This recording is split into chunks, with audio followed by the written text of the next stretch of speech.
Welcome to Horror Hub 88, your dark frequency. Subscribe, or the static gets louder. Crack boom. The world shattered around Alex Miller. The concussive blast of falling timber mere feet away, slamming him into the sodden Appalachian earth like a discarded ragdoll. Rain, icy and relentless, needled his exposed skin, mixing with the coppery ting of blood from his split lip as he pushed himself up, gasping, into a landscape transformed overnight into a graveyard of giants. Ancient oaks, snapped like twigs, lay crisscrossed over the vanished trail. The familiar creek was now a roaring, mud-brown torrent tearing at the banks. The footbridge they'd crossed yesterday gone. Where was Ben? The memory punched through the shock. Ben, scrambling ahead. A frantic shout lost in the storm's roar. Then that sickening, muffled crunch from the direction of the unstable ridge. Panic, cold and sharp, cut deeper than the wind as Alex stumbled, slipped, clawed his way towards the sound's origin. He found Ben 10 minutes later, half buried, under scree and slick clay below the ridge lip. The angle was all wrong. The injuries too severe for just a slip. Deep gashes on the neck, one arm bent impossibly backwards, and a look of pure frozen terror etched onto his friend's pale face. Eyes wide open, staring at the churning sky. Something had been there. Something more than the rockfall. The burial was a frantic, muddy horror show. Stones piled heavy over Ben's broken form in a shallow depression. A task performed with shaking hands, and a stomach knotted with grief and a new, primal dread. Alone. The word echoed in the sudden, eerie quiet as the storm's fury finally spent itself, leaving only the drip, drip, drip from shattered branches and the gurgle of flood water. His gear was a disaster. The backpack torn, precious energy bars waterlogged pulp, the water filter housing cracked uselessly, the GPS screen dark and unresponsive despite frantic button mashing, the paper map a soggy, illegible mess except for a smudged circle around Old Timber Camp, maybe 15 miles northeast, if he could even find north now. That first night under a makeshift lean-to of broken branches was an eternity of shivering agony. The forest, once a place of challenging beauty, became a chorus of threats. Every rustle was a predator, every creak of wood a footstep, the mournful wind through the pines sounding like distant, hungry whispers. Cold seeped into his marrow. Panic fluttered like a trapped bird against his ribs. Survival plan. Find the main river. Impossible to miss, he hoped. Follow it downstream. Locate the camp. Find people, or at least shelter, before hypothermia, infection, or the nameless dread solidified in the dark claimed him. Dawn brought no warmth, only grey light and the monumental, soul-crushing task of moving through a world reshaped by violence. Every step, a battle against mud, debris, and the crushing weight of isolation. Crack, Alex jerked back, heart hammering against his ribs, as the rotten branch he'd grabbed for support gave way, plunging him waist-deep into an ice-cold pool of stagnant runoff hidden under leaf litter. The shock stole his breath, the filthy water soaking through layers, a guaranteed ticket to dysentery if he didn't find clean water soon. 2 days since the storm, 2 days of brutal progress through a maze of downed trees and ravines carved fresh by the floods. Hunger was a constant, gnawing companion. His meager scavenging yielded only a handful of bitter, unidentifiable berries that sat like lead in his stomach, and a few pale mushrooms he didn't dare eat. Water came from muddy seeps, filtered through his shirt, tasting of earth and decay. Each sip a gamble. The weather, far from improving, turned treacherous. A clinging, bone-chilling fog rolled in, reducing visibility to yards, followed by a persistent, icy drizzle that soaked him anew. And on the third morning, an unnatural early dusting of snow, silencing the forest floor under a shroud of white. The cold was inescapable, a deep ache in his joints. Then came the movement, not just the wind. At first, fleeting glimpses at the edge of his vision, a grey shape, too large for a deer, slipping behind a thicket. A flicker of darkness high in a skeletal oak, gone when he stared directly. Sounds layered under the wind, a dry, rhythmic tap-tap-tapping on distant tree trunks. Like knuckles on wood, a breathy, sibilant rustle that wasn't leaves, close enough to make his scalp prickle. He found the tracks near a rocky outcrop where he'd huddled for a miserable night. Massive, deep impressions in the half-frozen mud, elongated, with splayed, claw-tipped toes. Far bigger than any bear, the stride impossibly long. Fear, cold and certain, replaced doubt. Then the offering. Upon waking shivering in his pathetic rock shelter, a small, meticulously piled mound of decaying, worm-ridden berries lay placed just outside the entrance, reeking of sweet rot. A taunt? A warning? That night, huddled under a crude roof of pine boughs against a boulder, something heavy shuffled just beyond the feeble wall.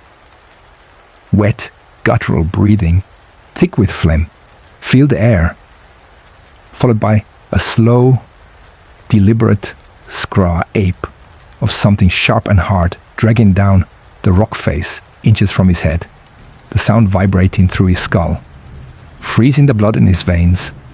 Undeniable, intelligent malice. Silence. Not the absence of sound, but a thick, watchful quiet that pressed against Alex's eardrums as he emerged from the dripping undergrowth into the valley of stone sentinels. Towering monoliths, weathered into grotesque shapes by eons, loomed over a chaotic landscape of house-sized boulders and narrow, shadowed crevices that snaked deeper into the mountainside like wounds. The air hung heavy, cold and still, smelling of damp stone and something older, faintly metallic, like dried blood. This place felt wrong, imbued with a malevolent sentience that raised the hairs on his neck. Seeking shelter in a deep cleft, Alex's flashlight beam caught it. Not natural erosion, but crude carvings etched into a flat, hidden panel of rock. Petroglyphs, worn but chillingly clear, stick-figure humans in postures of abject terror or supplication, surrounding a central figure, tall, emaciated, crowned with antlers or perhaps jagged horns, its mouth a fanged slash, claws outstretched. Scattered at the base, half buried in the dirt, lay small, brittle bones, human finger bones, a fragment of a child's skull. Sacrifice. The word echoed in his mind, cold and final. That night, curled on cold stone, the nightmares descended like vultures. He was falling through endless dark, the glyph creature's horned silhouette looming above. Guttural, alien voices chanted in a language that scraped his sanity, words filled with hunger and contempt. He woke gasping, the echoes of those voices seeming to linger in the frigid air. Then he saw it. Briefly, through a veil of morning mist clinging to the rocks, unnaturally tall, stick-thin, covered in what looked like matted grey fur or perhaps slick, bark-like hide. It moved with a disjointed, insectile grace.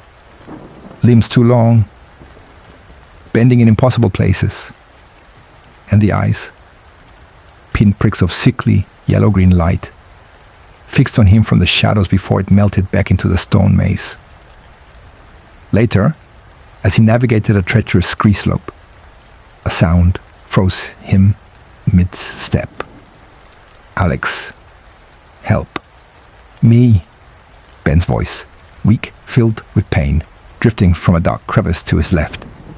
Pure instinct pulled him towards it, a surge of desperate hope, before his blood turned to ice.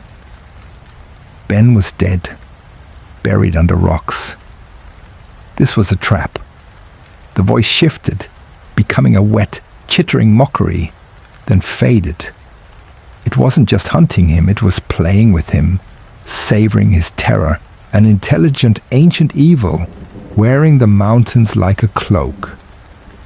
Smoke, or the ghost of it, a thin, grey wisp against the bruised purple of the twilight sky, coiling from a cluster of skeletal structures nestled in a high valley. The old timber camp. Alex stumbled towards it, legs leaden, vision blurring with exhaustion and a burgeoning fever from infected scratches. Hope, raw and painful, flaring in his chest for the first time in days. People, shelter, reality crashed down as he reached the perimeter. Desolation. The sawmill was a corpse, roof sagging, walls bleached grey and rotting, windows gaping, empty sockets. No smoke, just mist clinging to decaying timbers. The main building, a long, low structure that might have been an office or bunkhouse, leaned precariously. He pushed open a door hanging by one hinge, the groan echoing in the cavernous, dusty gloom inside. Chaos, overturned furniture, debris, decades of grime, and signs of violence. Dark, ominous stains that could only be old blood smeared across the floorboards and walls. Deep, parallel gouges scoring the wood, reminiscent of giant claws. More chilling were the symbols, crudely scratched into walls and beams, disturbingly similar to the petroglyphs in the stone valley. The horned figure, spirals of dread, in a drawer of a shattered desk, wrapped in oilskin gone brittle. He found a journal. The spidery handwriting of a man named Elias Ridgway, dated decades prior, spoke of vanishing workers, whispers in the woods at night, figures watching from the trees, with eyes like cold marsh lights. The entries grew desperate, paranoid. They mimic voices, lure you out. Jenkins swore it called his wife's name. The final entry, ink blurred, hand shaking. They ain't animals, they're devils, forest devils. They won't let us leave, want us to stay forever. Heard them scrabbling on the roof last night. God help. The sentence ended in a frantic smear. The fragile hope curdled into utter despair.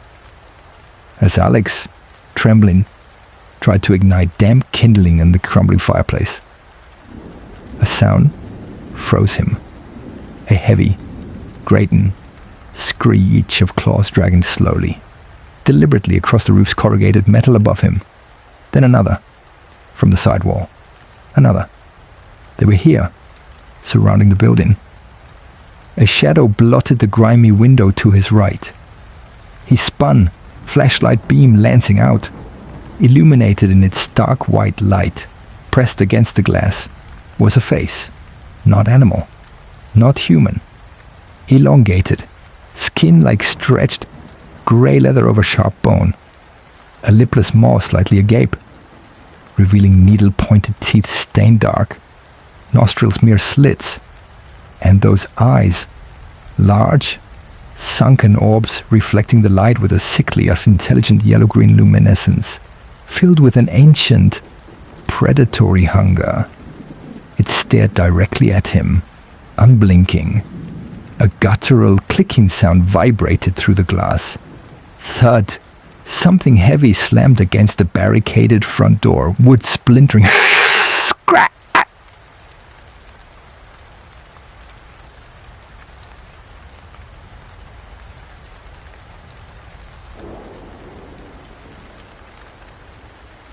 the boarded window beside it. They were coming in. Alex scrambled back, adrenaline screaming, grabbing a rusted length of pipe, frantically piling. Chairs, the shattered desk, anything heavy against the shuddering door. A flimsy barricade against ancient, patient evil. Splintering crash. The front door exploded inwards, showering Alex with rotten wood and dust as a nightmare figure. All gangly limbs and matted fur surged through the gap, decay, and something coppery, filling the room. Instinct took over. Alex lunged, but towards the fireplace, snatching the burning end of a half-charred timber, its tip glowing orange. The creature hissed, recoiling momentarily from the flame as Alex swung the makeshift torch in a wide, desperate arc. Another shape, leaner, darted through the broken window, a sound of pure terror and rage, thrusting the firebrand into its face. It shrieked, an unearthly stumbling back, clawing at its smoldering muzzle. He spotted the ancient key, corroded battery near the shattered radio equipment. Minus lamp power, maybe. Grabbing it, he heaved it with all his strength at the first creature regaining its footing. The heavy casing cracked open on impact, splattering thick, acrid acid over the creature's chest and arm. A sizzling, agonized howl erupted, the smell of burning hide and something foul joining the chaos as black, viscous fluid oozed from the wounds. They bleed! The thought was fleeting, drowned by the sight of a third creature clambering over the barricade. No time. He dove towards the back wall, where a rotten section near the floor promised escape, swinging the pipe wildly to keep the hissing, advancing horrors momentarily at bay. With a desperate kick, he burst through the weakened planks into the freezing, moonlit night. He ran, not towards the tree line, but down, away from the camp, into the steep, snow-dusted ravine behind the buildings. The chase wasn't pursuit, it was herding. They didn't crash after him, they flowed, materializing from shadows ahead, cutting off escape routes, their unnerving clicks and chitters echoing from multiple directions, driving him deeper into the ravine's throat. Panic was a live wire in his chest. He slipped on ice, tumbling down an embankment. His last food, water, the pipe, torn from his grasp and swallowed by the darkness below. As he scrambled up, a searing black and slicing through layers like paper, spreading numbness instantly down his arm. He screamed, the yellow-green eyes converging, savoring the kill. The ground vanished beneath his feet, one moment running, branches whipping past, then nothing. Drip. Drip. Drip. The sound pulled Alex back from the void, each drop echoing in the suffocating silence like a hammer blow. Pain was a symphony. His head throbbed, his back and shoulder burned with that unnatural, spreading cold. His leg screamed where he'd landed. Complete, impenetrable darkness pressed in, thick and cold, smelling of whetstone and age. He fumbled for the flashlight, miraculously still clipped to his belt. Its beam, weak and flickering, cut a pathetic sway through the gloom, revealing rough, glistening walls of a narrow tunnel. A cave system, escape route, or tomb. Every shuffle, every scrape of his boot echoed, amplified. Other sounds layered beneath the dripping, a faint skittering, like claws on stone, or perhaps close, guttural rumble that vibrated through the rock floor. They were down here too, waiting, hunting. The numbness from the claw wound crept deeper, but glimpses through their eyes. The mountain soaring, alien intelligence focused on him, craving fear, the very spark of life. He recoiled, the connection snapping, favoring his injured leg, bleached white. A skull with a gaping hole. or failed escapees. Then, sharp and sudden, caught on a jagged rock, was a crumpled silver wrapper, an energy bar, modern, wedged in a crack, label still bright. People. The flickering beam dancing over wet stone. There, a torn scrap of red synthetic fabric snagged on a rock. And there, heart pounding with renewed, he rounded a bend and saw it. A small, half covered by a torn, was a green canvas backpack. With trembling, Alex tore it open. Inside, his beam illuminated a sleek, its tiny power indicator blinking a weak green light. Life. No signal. The words on the phone's dim screen mocked Alex, a digital death sentence. He crouched in the suffocating darkness of the alcove. The sat phone clutched in his shaking, ice-cold hands, its feeble green power light the only speck of hope in an ocean of black 0.5% battery. The number glared at him. He had to get higher, closer to the surface, find a crack, a chimney, anything, ignoring the agony in his leg and the chilling numbness spreading from the claw wound. He scrambled back into the main tunnel, driven by desperation. Damper. Then rough and narrow. He crawled, the phone clutched to his chest. One bar flickered again. He emerged onto a precarious ledge overlooking a vast, its ceiling lost in darkness.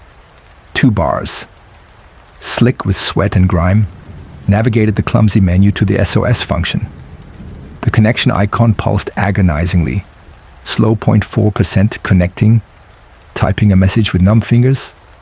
Lost a Palashis, in Cherokee and of course approx. Losing my mind, not animals. Ancient, hunted, help. He added the rough coordinates from the damaged map fragment still in his pocket. Sent. Confirmation flashed. A sob of relief tore from his raw throat. Someone knew. Then, plunging him back into utter, the tiny green light extinguished. A guttural snarl ripped through the silence. A provocation. They were coming, multiplying, hissing sounds echoed, getting closer. Alex scrambled back along the ledge, feeling the wall crumbling under his weight. He caught himself, pressed flat against cold stone. Behind him, closing in, before him, a cold, or perhaps an underground river. Trapped. The ledge was a dead end. Their clicking, click, scratch, hiss. The sounds were right behind him now. The stench of wet fur and decay overwhelming. The cold draft from the abyss chilling the sweat on his neck. Yellow-green eyes materialized out of the blackness at the ledge's edge. Then another pair, hovering, unblinking, filled with ancient malice and the promise of an agonizing end. No weapon, no light, no escape back. Only 2 choices. Die here on this stone shelf, torn apart by claws that carried unnatural cold, or leap into the unknown void. Alex took one ragged final breath. He launched himself forward into the absolute, arms flailing, an eternity of rushing cold air and the fading, icy water shock in his system. Then merciful, but water, fast, powerful, choking, every movement agony, then growing, fueled by pure instinct, through the churning water, tearing skin, grey dawn light. He collapsed on the muddy bank, shaking violently. Above was a sound sweeter than any symphony. The rhythmic whump-whump-whump of helicopter blades. Here, but only a raw croak emerged, wrapped him in a thermal blanket. Human. Easy fella, got you. SOS received. Miracle you survived out here alone. Safe. Physically, yes.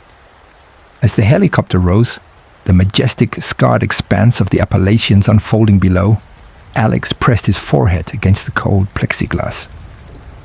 In the deep shadows beneath the ancient hemlocks, where the mist pooled thickest, he saw them, tall, standing perfectly still, with chilling certainty, light, exposure, trauma-induced hallucinations. They treated his wounds, unnaturally cold claw marks. They offered therapy. His eyes distant. They didn't. Understand, he hadn't hallucinated. He had trespassed in a place older than memory, and he had escaped only with his skin, not his mind, not his soul. A piece of those mountains, watching darkness, in the way shadows seemed deeper, populated at the edge of his vision, even in the bright hospital room. He looked down at his trembling hands, ground deep into the cuticles, greasy dirt. And it smelled faintly of wet fur and deep ancient stone.